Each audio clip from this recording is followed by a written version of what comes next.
নমস্কার বন্ধুরা, কেমন আছো তোমরা? আশা করি ভালোই আছো। সুদীপী কিচেনে তোমাদের সবার স্বাগত। আজ একটা আমি নতুন পকোড়া বানাবো। দেখো কি দিয়ে নতুন জিনিসটা পকোড়া বানাবো। আজকে আমি কাঁচা বরবটি দিয়ে পকোড়া বানাবো। তোমরা পুরো ভিডিওটা দেখো কিভাবে আমি বানাই। বন্ধুরা বরবটিটা আমি পকোড়া বানাবো। ছোটো ছোটো করে বরবটি কেটে নিয়েছি, পেঁয়াজ কুচি করে কেটে নিয়েছি, কাঁচা লঙ্কা কেটে দিয়েছি, ওগুলো কুচি করে কেটে নিয়েছি, হাফ আলু সিদ্ধ করে নিয়েছি। এখানে একটু জিরে, কটা লঙ্কা বেটে দেবো, রসুনের আঁশগুলো আমি ছাড় দিন, এইভাবে বেটে দেবো। আর একটু আদা। চলো সব বেটে রেডি করে নিই, তারপর কী দিয়ে বানাবো সেটা তোমাদের দেখাবো। জিরে, লঙ্কা, আদা, রসুন বেটে নিয়েছি। এটা ফিনিশিং করে বাটলাম না, এটা আবার নামিয়ে নেবো। আসল উপকরণ এটা হলো আমার বেটে নিতে হবে। এটা এখন বেটে নেবো। আমি পুরো মিহি করে বাটিনি, তারপর আদা বেটেছি। সব রেডি হয়ে গিয়েছে।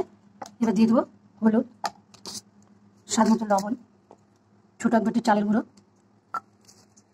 বেসন দিয়ে দেবো, কালো জিরে। এটাকে ভালো করে মেখে নেবো। এটা তো মেখে নিয়েছি। এবার সবার শেষে দিয়ে দেবো একটা ডিম। এবার এটাকে ভালো করে মেখে নেবো। দেখো ভালো করে মেখে নিয়েছি, কত সুন্দর হয়েছে।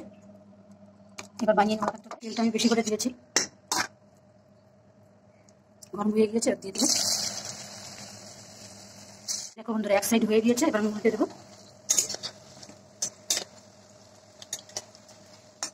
দেখো বন্ধুরা, হয়ে গিয়েছে। এটা নামিয়ে নেবো। আর যেগুলো আছে ওগুলো আস্তে আস্তে ভেজে নেবো।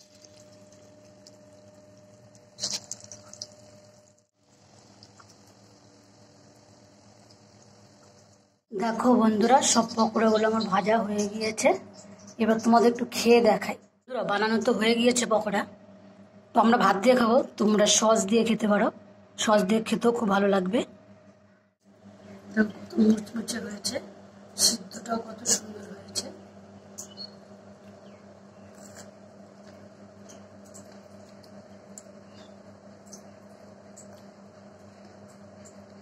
খেতে খুব বেশ হয়েছে। তোমরা বুঝে বানিয়ে খেয়ে দেখো, তোমাদের ভালো লাগবে। বন্ধুরা, আমার এই কাঁচা বরবটির পকোড়া তোমাদের কেমন লাগলো কমেন্ট করে জানিও। তোমরা আগে বানিয়ে খেয়ে দেখে তারপরে কমেন্ট করো। তো ভিডিওটা ভালো লাগলে একটা লাইক শেয়ার করো, আর আমার চ্যানেলটিকে সাবস্ক্রাইব করে দিও। ভিডিওটা এখানে শেষ করলাম। তোমরা ভালো থেকো, সুস্থ থেকো। দেখা হবে পরে একটা ভিডিওতে। ধন্যবাদ।